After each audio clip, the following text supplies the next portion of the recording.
दोस्तों, आज के कार्यक्रम में हम बात करने जा रहे हैं एक ऐसे ग्रह की जिसके पास सिर्फ सोच है, जिसके पास सिर्फ और सिर्फ दिमाग है, जिसके पास सिर्फ सर है और धड़ नहीं है। आज हम बात करेंगे राहु की। राहु जिसे हम कलयुग का राजा मानते हैं। राहु के लिए हम ये कह सकते हैं कि जो कुछ भी अभी वर्तमान में चल रहा है वो सिर्फ और सिर्फ राहु की प्रेजेंस में ही चल रहा है। जब भी किसी व्यक्ति की कुंडली में राहु बहुत अच्छा होगा, बहुत अच्छा फल दे रहा होगा, तो समझ लीजिए कि वो रातों रात करोड़पति बन जाता है। मैं करोड़पति भी बहुत कम बोल रही हूँ, अरबपति या शंखपति भी वो बन जाता है। ऐसी स्थिति होती है। और अचानक से कभी कभी हम हमारे आसपास भी ऐसी लोगों को जानते हैं जो कि बहुत गरीब फैमिली में पैदा होते हैं और अचानक से एक दिन ऐसा आता है कि वो रातों रात अमीर बन जाते हैं और हम सोच भी नहीं सकते और हमारी सोच से परे वो निकल जाता है। ऐसे लोगों की कुंडली में राहु बहुत ज़्यादा पॉजिटिव होते हैं। नमस्कार दोस्तों, मैं स्टोरी रामेश्वर और आप सभी का स्वागत है अपने इस चैनल में। इसका नाम है वैदिक एस्ट्रो बाय रिया। कैसे हैं आप सभी? उम्मीद करते हैं आप सभी लोग अच्छे होंगे और भगवती की कृपा आप सभी पर बरस रही होगी। दोस्तों, ये जो कार्यक्रम है वो आपकी चंद्र राशि पर आधारित है। अगर आप अपनी चंद्र राशि नहीं जानते हैं तो कोई बात नहीं है, आप इसको अपने बोलते हुए नाम राशि के हिसाब से या फिर लगन से भी इसको देख सकते हैं। दोस्तों, मैं मेष राशि वाले जातकों की बात करूं तो जो भी मेष राशि वाले जातक है, आपके राहु जो है वो आपके 11th हाउस में ट्रांजिट कर रहे हैं और शतभिषा नक्षत्र में ट्रांजिट कर रहे हैं। और ये जो राहु है ये आज से 126 दिनों के लिए यहीं रहने वाले हैं। तो बहुत बड़ा टाइम ऑफ पीरियड आप लोगों को मिलेगा। जो भी मेष राशि वाले जातक हैं उनके लिए 2025 बिल्कुल भी अच्छा नहीं रहा। बहुत सारी चीज़ों में आपकी रुकावट आई ज़िंदगी में, बहुत से काम आपके अधूरे रह गए। खास करके कुछ ऐसी प्लानिंग्स जो आपने करी थी अपनी लाइफ को लेकर के, या कोई डिज़ायर आपने रखी थी, चाहे वो घर की हो, गाड़ी की हो, किसी गैजेट्स की हो, घूमने फिरने की डिज़ायर हो, कोई भी आपकी जो ख्वाहिश थी वो आपकी पूरी नहीं हो पाई। आपने बहुत सारी प्लानिंग्स की, वो प्लानिंग्स आपकी अधूरी रह गई। इससे आपका मन दुखी हुआ। भाई, अगर हमारी प्लानिंग्स अधूरी रहती है और मन चाहा कुछ भी नहीं मिलता रिजल्ट, तो हमें दुख होता है और हर किसी इंसान को होता ही होता है, चाहे वो मेष राशि को, चाहे वो कुंभ राशि का हो। लेकिन आज जो मेष राशि वाले जातक हैं, इन लोगों की शनि की 7.5 भी चल रही है। जो मेष राशि का जो प्रारंभिक चरण आप लोगों को चल रहा है उसमें भी आपको बहुत सारी दिक्कतों का सामना करना पड़ा। अब राहु आपकी जो डिजायर्स है उनको पूरा करने के लिए आ रहे हैं। देखिए, आपके 11th हाउस में राहु है और शनि की राशि में राहु देव है। यहाँ पर आपकी जो इनकम ऑफ सोर्सेज थे, या फिर आप कुछ बड़ा करना चाह रहे थे, कुछ नया करना चाह रहे थे अपनी लाइफ में, खास करके काम को लेकर के आप बहुत ज़्यादा परेशान थे। अपने करियर में आप बहुत बड़ी बड़ी जो ग्रोथ चाह रहे थे, या भाई कई लोग तो ऐसे भी हैं जिन लोगों का करियर शुरू ही नहीं हुआ।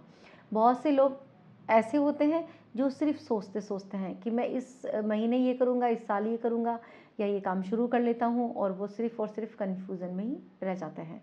तो ऐसा आप लोगों के साथ में हो रहा था।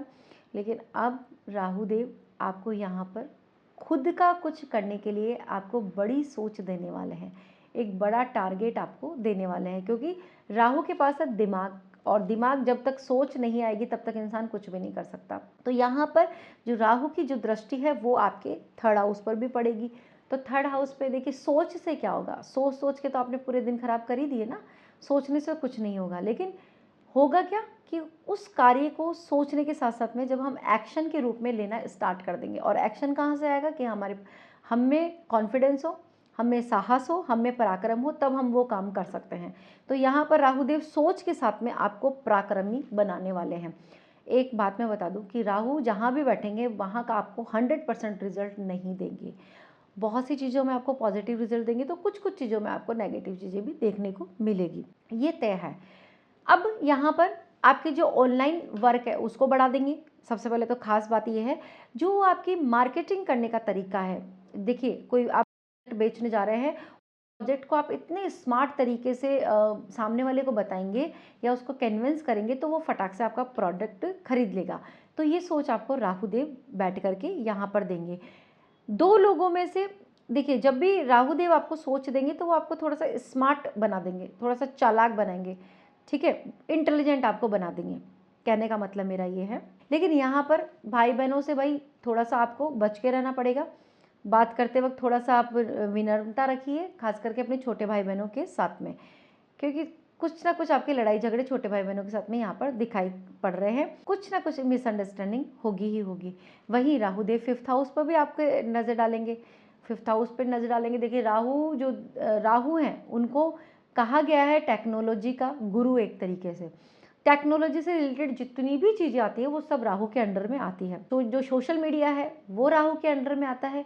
तो यहाँ पर अगर आप एआई से रिलेटेड पढ़ाई करते हैं या रोबोटिक साइंस में आप पढ़ाई करते हैं, टेक्नोलॉजी से रिलेटेड पढ़ाई कर रहे हैं, इंजीनियरिंग की पढ़ाई कर रहे हैं, जहाँ पर भी टेक वर्ड का यूज़ होता है वो आप पढ़ाई कर रहे हैं, तो यहाँ पर बहुत अच्छी पढ़ाई आपकी होने वाली है, अच्छी स्किल्स होगी।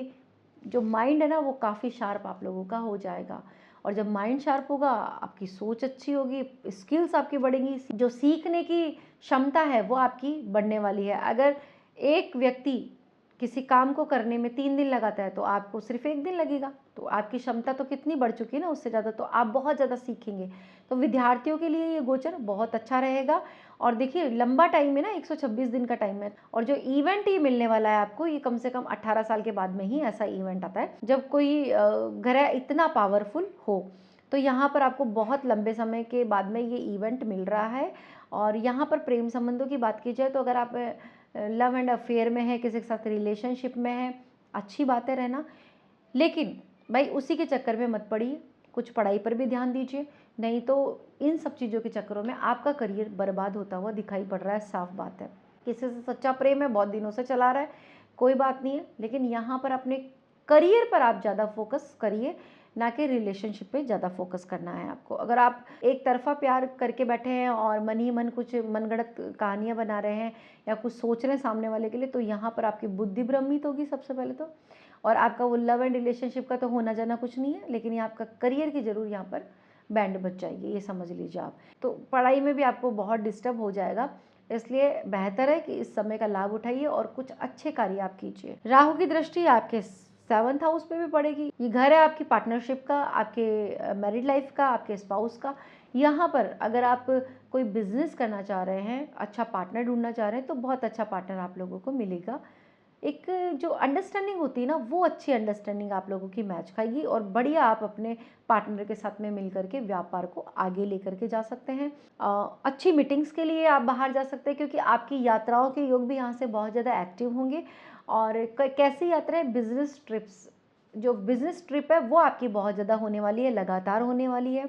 और इन जो ट्रिप है इनसे आपको बहुत ज़्यादा लाभ भी मिलेगा। लाभ कैसा, क्योंकि आप वहाँ पर अपने आप को प्रेजेंट ऐसे अच्छे से कर पाएंगे, अपने प्रोडक्ट को अच्छे से प्रेजेंट कर पाएंगे, तो चीज़ें आपके पक्ष में रहने वाली है।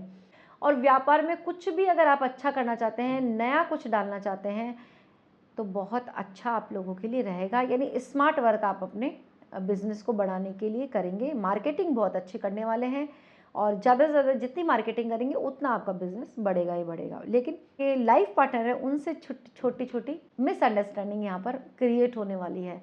वो कुछ बोलेंगे, आप कुछ समझेंगे, ऐसी स्थिति यहाँ पर होगी ही होगी।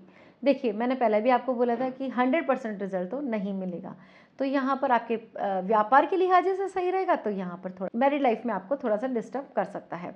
ओवरऑल अगर आपको 100% रिजल्ट भी नहीं मिल रहे तो 80% रिजल्ट तो मिलेंगे ही मिलेंगे, और वो भी पॉजिटिव, तो अच्छा आपके लिए रह सकता है। तो दोस्तों कुछ उपायों की बात अगर हम करें तो यहाँ पर सबसे पहले तो आपको मंगल देव के बीज मंत्रों का बहुत ज़्यादा संख्या में जाप करना चाहिए। अगर कुंडली में किसी भी तरीके से राहु जनित पीड़ा है तो वो उससे दूर हो जाएगी, क्योंकि राहु है वो कहीं ना कहीं हनुमान जी से बहुत ज़्यादा डरते हैं, तो हनुमान जी के भी आपको आराधना करनी चाहिए। हनुमान चालीसा का पाठ कर सकते हैं, बहुत ज़्यादा दिक्कत है तो बजरंग बाण का आप पाठ कर सकते हैं। ओवरऑल बात की जाए तो ये गोचर आपके लिए बहुत ज़्यादा प्रॉफिट वाला रहने वाला है, चाहे वो धन को लेकर के हो, चाहे वो हेल्थ को लेकर के हो, चाहे वो आपके रिलेशनशिप को लेकर के हो। तो दोस्तों कैसी लगी आपको जानकारी, उम्मीद करते हैं वीडियो पसंद आई होगी। अगर पहली बार मुझे देख रहे हैं, सुन रहे हैं, तो मेरा चैनल सब्सक्राइब करना ना भूलें। मिलते हैं नेक्स्ट वीडियो में नई जानकारी के साथ में, तब तक के लिए राधे राधे।